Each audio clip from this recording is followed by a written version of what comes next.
はい。皆さん、こんにちは。データディビジョンのジュニアです。How to Watch VCT、Valorant の観戦に役立つ知識をご紹介していきたいと思います。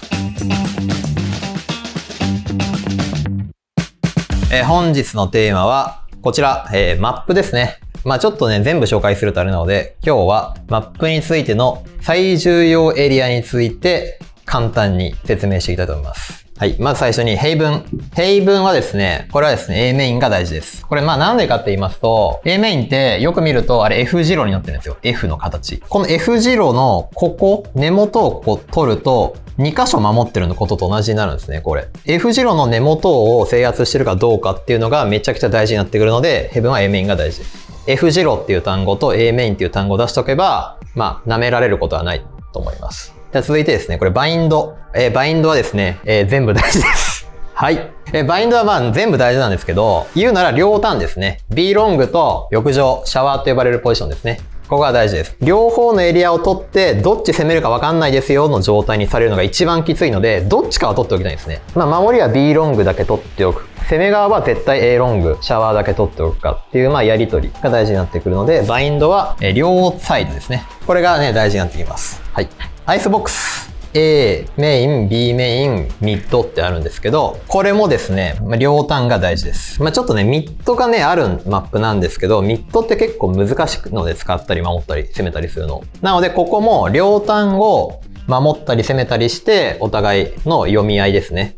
を成立させるっていうのが結構大事になってきます。で、フラクチャー。フラクチャーは取るべきポジションが4つあるんですね。これ非常に多くて、このマップ非常に特殊なマップで、フラクチャーはこれ、全部です。はい。フラクチャーは全部大事なんですけれども、全部攻めたり守ったりすることはできないマップなんですね。だからどっかは攻めない、どっかは守らないとか、巡る巡る変わってくるようなマップになってくるので、ここはもうそのラウンドとか相手チーム、攻め側、守り側のやりとりのちょっともう話になってくるので、ここはちょっと全部とさせていただきました。はい。はい。アセントとブリーズとパール。これ全部ミッドが大事です、これは。これさっき F 字路の話をしたんですけど、F 字路は F の形なんで、2箇所しか増えないんですけど、ミッドはですね、これ田んぼの田みたいな感じなんで、攻め側こっちで、ここのエリアを取ると、これ3箇所増えるんですよ。F よりも多いです、田んぼの田は。ちょっと意味わかんないですけどミッドを取ると3箇所一気に増える。ミッドが結構大事とさせていただきました。ちょっと簡単ですが、こんな感じで。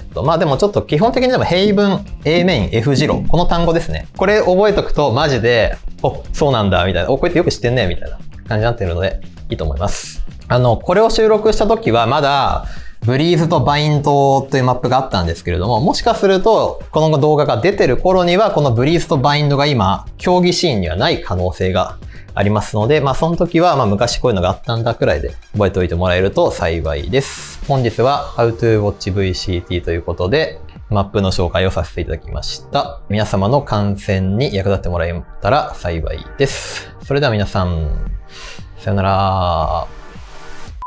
これはなので、両サイドですね。